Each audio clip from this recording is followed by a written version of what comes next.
So, I'm not a dark side creator, am I? I have dropped the odd, the odd upload regarding that site, and I must admit, I am a fan. And this video is meant in no nasty way. It's just I'm just offering my sort of view, my opinion on things that was said on this podcast. So let's dive in. Right, so I've just finished watching the latest podcast episode from Giving It Away podcast, and it's by Hedgehogman, and he had a guest on called the Bizz. And I've kind of got a few things to say from the addiction side of things, and let's see if you sort of agree with me or not. Drop it in the comments if you do, and definitely if you don't agree. We do like freedom of speech over here on Flying High Living Low. If you like this video at any point, press that subscribe button. It really helps the channel. And yeah, welcome back, and welcome to the channel if you're new. So, as you know, well, you probably will by now. I'm an addict. I'm addicted to crack and heroin. I have been for over 25 years. So, when I sort of watched this podcast, I was screaming at it. I fast forwarded a lot of it. It was quite boring, really. But I picked some things out that he said, and I sort of made note of them, and we're just going to cover them today. Right, so this guy, he said, he's a dark side creator. He's got a channel, his own channel called the Bizz, and he says that the channel is about addiction, but there's only 3 videos on it. A little bit about his addiction side of things. He also said he was leaving the dark side behind a little bit, due to some bit of conflict between channels and stuff, but it hasn't happened. And he dropped this podcast with Hedgehogman. So let's go. Right, so he said what really annoyed me first is that there is levels of crackheads, and I do want to say it's crackhead is something I don't like to use. I mean, I have used it in my videos, and I've said I'm a raging crackhead, but I'm describing myself. I think it's very derogatory. You, especially as a crack user, as a crack addict, I don't really think you should be using that, but during this video, I will be using it a lot, just when he says it, okay?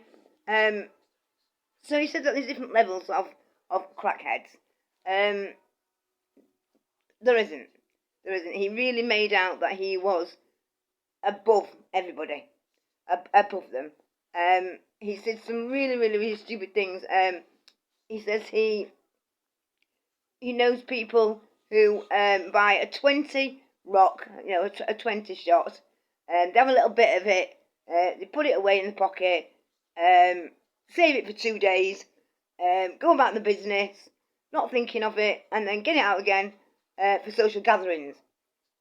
Listen, if some fucking crackhead comes to my house with a 20 shot that he'd had 2 days, so he's had some off it, for a social gathering, he'd be gathering outside at lift. Come on. You're having a little bit of a get-together. Come on, you want a little bit more than a 20 in your pocket, don't you? Well, 15, because he's already had a pipe off it, I remember, 2 days ago. And then he goes on to say, which really, really shocked me again. He says that stars smoke crack, and they just get on with their lives, and it's not a problem. So, I thought, well, shall we have a look at a few? So take a look at this video. Like the same with like celebrities and stuff. You see some celebrities who take crack cocaine and they live their life normally, you know what I mean? But there is different levels to being a crack addict. So Whitney Houston, she's known for her perfect appearance, a healthy looking glow about her, she had a beautiful smile. She started using in early 2020s, and her appearance was very visibly affected. She was thinner, sunken cheeks, and sadly she lost her battle with addiction and then passed away on the 11th of February 2021 and she was only 48 years old. Robert Downey Jr., clean, healthy-looking skin, full cheeks, glowing with, standard of health. During his youth, he was arrested multiple times. He was spent time in prison. If you look at his mugshots, he looks very gaunt and grey in colour, extremely worn out. He is now in recovery, and he rebuilt his life, but he most certainly didn't live normal while he was using crack cocaine. Earl Simmons, known as DMX, strong, rugged, muscular-looking, oozes confidence, beautiful smile. While he was using drugs, though, frail-looking, teeth missing, unkempt. No, not living normal anyway. Sadly, he lost his battle with addiction on the 9th of April 2021, aged 50. Daniela Westbrook, probably the poster celeb of showing how not normal life is being addicted to drugs. All I need to say is 11 grams a day, nothing else needs saying. Guys, so as you saw there, them celebrities definitely are not living life normal when they are addicted to crack cocaine, as 2 of them have passed away. So, I mean, some of the things he says, heroin, any addict really, but especially crack and heroin, would not speak like this, would not say these things about how they look at other users. They just wouldn't. And just quickly going back to the level of crack users, he was saying, he's sort of better basically than somebody who, and this is his sort of example of somebody who goes downtown robbing meat and putting it down the pans. He's better than that. I couldn't get my breath. I couldn't, honestly. This guy, he's, no. So, let's tick these off as we go along, because I've got quite a list. But we'll whip through them very quickly. So, we've covered the stars. Then, the way he used to get crack, money for crack, he wouldn't steal, he said, He wasn't that sort of person, of course, He was a top level of crackhead, and he would go and blag his family basically, and everybody's got their own opinions of what they feel comfortable, what extreme or what doesn't sort of affect them to get money. Some people go and burgle, some people go and shoplift, and then there'll be some people who would never do that, and choose to sort of do sex work. And then there's girls who would never do sex work and prefer to shoplift. Everybody's got their own sort of comfort zone on how they get the money for their addiction, haven't they? Me personally, each to their own. But I don't think why other people should pay for your stupidity, your loved ones. But I suppose at least it's not sort of, breaking the law. And at the end of the day, they don't have to give it him, do they? At some point, they do sort of tighten the belt a bit.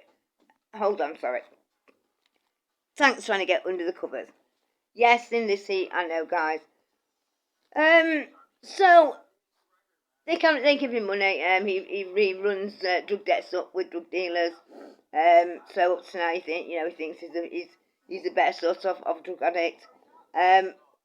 Eventually, the parents stop, or family members. It doesn't actually state which, exactly which family members were the ones who gave him money. He stops. They also obviously must say enough. His blags weren't the best, clearly, like he thought they were. And I think, he does mention that as well. He mentions that every day he had a excuse me, he had a blag, and he was really good at it. And he got it. Every drug addict believes that their blag is good, and the reason they work at first is because the person giving you the money on the other end of the phone or the other end of the blag is, you've never done this before, so why would you lie? That's my opinion anyway, guys. That's my opinion. So he intentionally makes himself homeless, he says. Now, I don't believe he's homeless as in living on the street. Far from it. I don't think he's ever had to do that. Ever. He doesn't, he does say that he does sort of sofa surf and stuff. But homeless and sofa surfing are kind of two different things. I think you would define what it is that you actually meant. Me personally, anyway, on this podcast. But he doesn't doesn't divulge into that. And he sort of meets people, and he ends up going down to Leicestershire, to where was it now? May. I don't know actually. I have wrote it down, but I can't actually see it. But sort of Leicestershire, and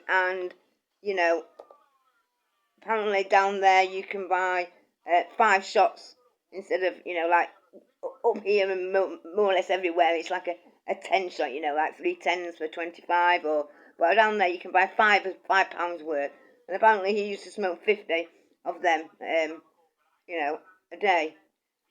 So where's he getting his money from? I don't know. But anyway, he ends up in a hostel with other drug addicts. He starts selling his things to cash converters and things like that, and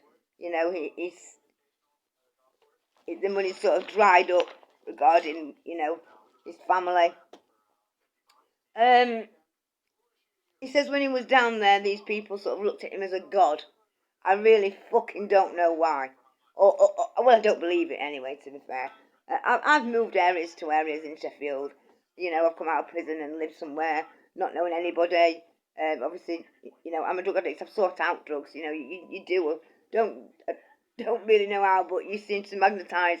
You know who sells drugs, and you just know. As a drug addict, can't really explain it. It's very like, yeah. But the guys who are watching it, who are addicted, will know exactly what I mean. You don't seem to have any trouble. He never sort of took heroin to come down on or anything like that. He doesn't actually really say what he used to come down on. And the guy who went down to Loughborough, Leicestershire with, they were just going for it a few months. Again, he doesn't even say why, really.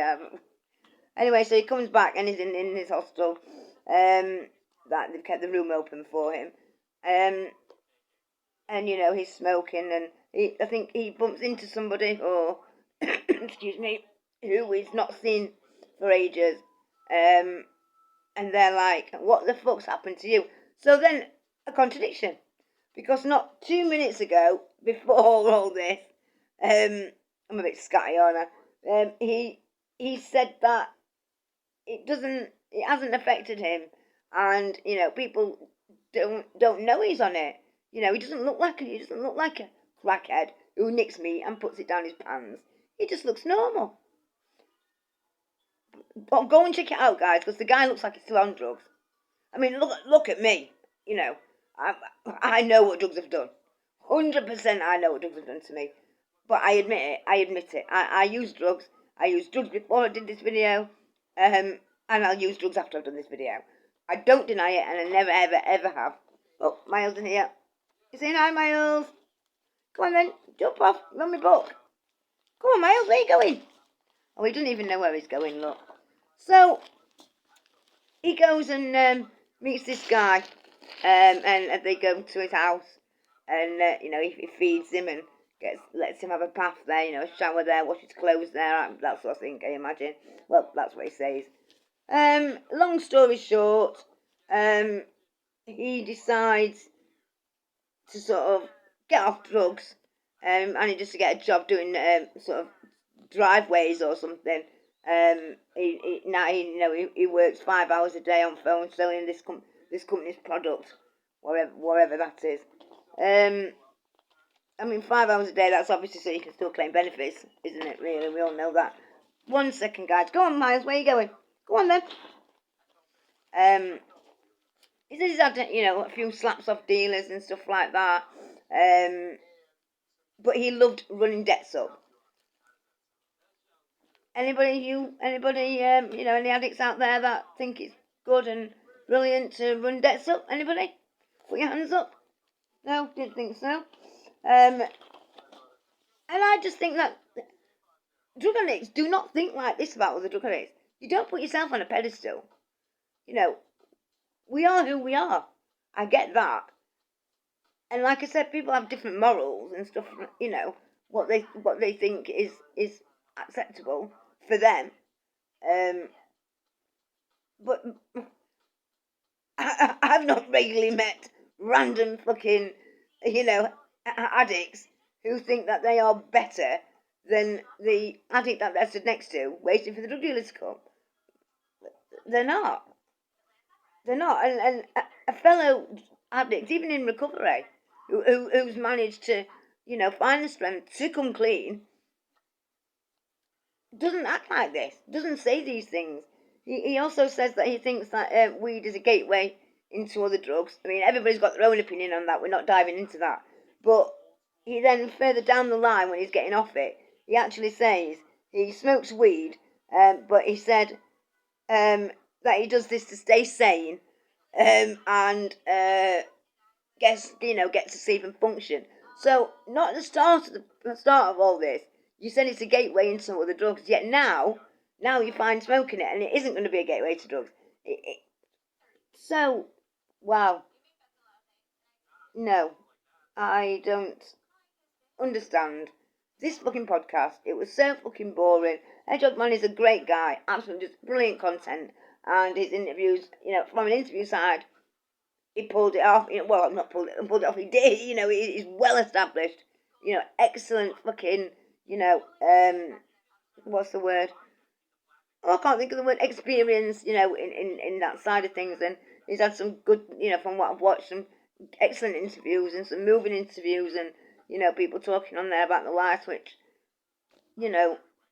sounds very much like my own, and will do to you guys who are addicts or have had a problem with addiction. And this just doesn't sit right. It doesn't sit right. It dropped, I think, about a day ago now. And this guy, he constantly uploads all the time. Somebody on the dark side literally changes the channel over and tells you about it, and he will do a video about it. He is living for YouTube. He really does. I mean, go and check his channel out. It's called the Bizz. And he hasn't even done a response. I mean, if I had done a podcast, I would have either addressed the sort of comments that that are in the comment section, or if I didn't want to do that, I would sort of like just do a little response video saying thanks for watching, hope you enjoyed it, and maybe elaborate on some things. I don't know, but you would say thank you for sort of watching and taking your time out to do that. And as somebody who daily creates content, if not more, it's just a little bit strange, really, that he hasn't sort of addressed it. And people in the comments are also saying this guy's no addict. He hasn't lived a fucking life like that. Like an addict. I mean, God, waking up in the morning, wondering where your next drugs are coming from, if you've not saved any from the night before. All he's got to do is sort of pick up the phone and ask his mum and dad, which that's all great and easy for him, but, how often does that happen to us? So, guys, that's my sort of opinion on it. Put some comments below. See what you think. Go and watch it. You may have to fast forward it a little bit yourself. I don't think you'll be able to sort of listen to some of it. It is very boring. So I sort of fast forwarded it to the crack addiction, really, that I could sort of relate to. Well, I thought I could relate to it. And so yeah, guys. So thanks. That is my review of the Bizz on the podcast of Giving It Away podcast by Hedgehogman. So yeah, guys, I'll see you soon.